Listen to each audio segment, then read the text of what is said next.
안녕하십니까. JBCN 뉴스입니다. 필로폰과 가짜 발기부전 치료제 수백억 원어치를 밀수입한 일당이 검찰에 붙잡혔습니다. 이들이 몰래 들여온 필로폰만 6kg인데 한꺼번에 20만 명이 투약할 수 있는 양입니다. 국내 사상 최대 규모입니다. 보도에 정태석 기자입니다. 검찰이 압수한 필로폰은 6kg, 시가 200억 원어치에 달하고 20만 명이 한꺼번에 투약할 수 있는 양입니다. 또 84억 원 상당의 가짜 발기부전 치료제 시알리스와 비아그라 70만 정도 함께 압수됐습니다. 수원지검 평택지청은 중국에서 제조된 필로폰과 가짜 발기부전 치료제를 밀수입한 41살 서모 씨 등 3명을 관세법과 마약류 관리법 위반으로 구속 기소했습니다. 검찰은 3월 31일 저녁 11시 및 다음 날 12시 30분 리을 회사의 국내 직원들인 피의자들 3명을 긴급 체포해 4월 2일 모두 구속했습니다. 이들의 밀수입 방법은 교묘했습니다. 산업 활성화 차원에서 물품 검사를 면제해주는 이른바 입항전 수입 신고제를 악용한 것입니다. 일반 세관 물품과는 달리 특별한 검사 없이 컨테이너 박스 그대로 화주에게 전해진다는 것을 노린 것입니다. 이들은 이 같은 허점을 노리고 지난달 말 중국 현지 공장에서 제조한 필로폰과 가짜 발기부전 치료제를 컨테이너 박스 안에 자동차 부품인 것처럼 속여 평택항으로 들여온 것으로 검찰 조사 결과 밝혀졌습니다. 신속한 통관의 필요성을 이유로 입항전 수입 신고를 했고 자동차 부품이 선적된 컨테이너 안에 필로폰 등을 함께 실어 범행을 저지른 것입니다. 검찰은 중국 당국과 수사 공조를 통해 중국 현지 화주와 국내 인수책 검거에 수사력을 집중한다는 방침입니다. 또 평택세관은 입항전 수입 신고 물품에 대해서도 엑스레이 검색 등 검사를 강화하기로 했습니다. 물품을 검사하는 방식이 아까 기본적으로 엑스레이 검색기를 이용해가지고 내용물에 대해서 맞는지 안 맞는지 보는 방법이 첫째 방법이고요.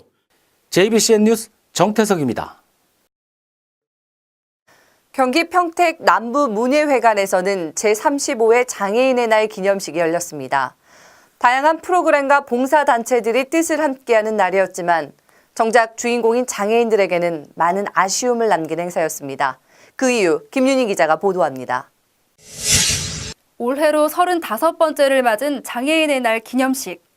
평택 남부문예회관에서 열린 이날 행사에는 김진영 평택지체장애인협회 지회장과 장애인 등 300여 명이 참석했습니다.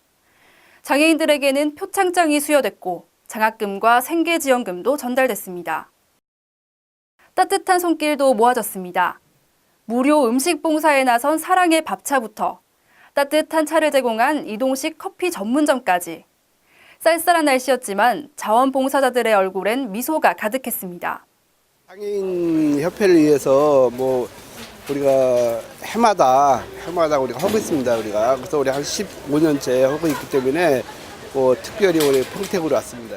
저희 사랑의 밥차하고 같이 봉사를 하기 시작해가지고 평소 때는 그냥 저희 몸만 와서 봉사를 같이 하다가 이렇게 큰 행사에 좀 도와달라고 하시면 저희 같이 와서 그렇게 하고 있어요.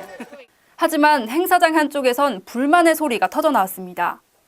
정작 주인공은 장애인인데 일부 단체를 제외하고는 장애인 대부분이 행사일조차도 전혀 모르고 있었다고 성토했습니다. 연락 단체가 없었어요. 그러니까 우리 단체도 지금 이렇게 찾아오는 거예요.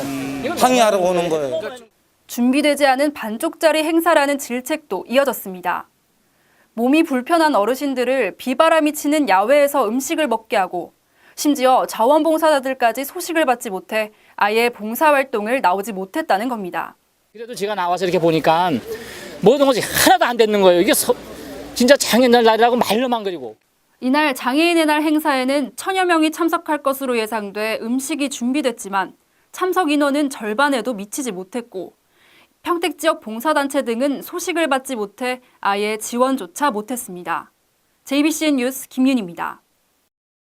지역별 간추린 소식 전해드리겠습니다. 20일 새벽 1시쯤 경기 수원시 영통구 한 주택가에서 불이 난 승용차 안에서 30대 여성이 발견됐습니다. 숨진 채 발견된 여성은 35살 전모 씨로 밝혀졌으며 전 씨는 이날 자신의 승용차에서 번개탄을 태워 불을 내고 자살한 것으로 경찰은 보고 있습니다. 경찰은 남자친구와 헤어진 후 자신의 처지를 비관해 스스로 목숨을 끊은 것으로 보고 정확한 사고 경위를 조사하고 있습니다. 지난 19일 무봉산 청소년 수련관에서는 봉사단체인 불꽃총과 평택 장애인 복지시설 에바다 마을 원생 간의 봄나들이 행사가 열렸습니다. 함께해서 더 좋은 우리라는 주제로 한 이날 행사는 1대1 파트너를 정해 몸풀기 운동, 팀별 훌라후프 대항전, 댄스타임 등 다채로운 프로그램으로 진행됐습니다. 이날은 오산 다나병원과 평택병원도 뜻을 함께했습니다.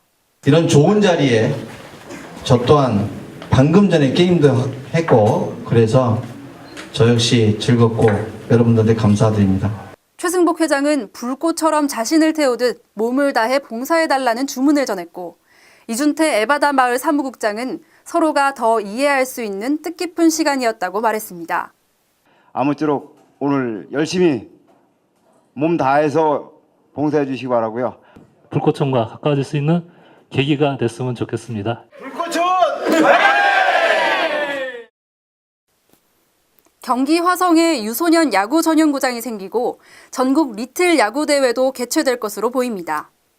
화성시는 오는 2017년까지 70억 원을 들여 리틀 야구 전용 경기장을 매양리 일원에 건립하고 또 야구 저변 확대를 위해 전국 리틀 야구 대회도 유치할 계획이라고 20일 밝혔습니다. 시는 이를 통해 프로와 아마, 리틀 야구를 아우르는 야구 도시로서의 구색을 갖추게 되며 또 지역 경제 활성화에도 큰 영향을 줄 것으로 기대한다고 설명했습니다. 이번 주 날씨 예보를 확인해 보니 평균 영상 20도 정도라고 합니다. 가벼운 옷까지 준비되셨는지요? 이만 뉴스 마칩니다. 고맙습니다.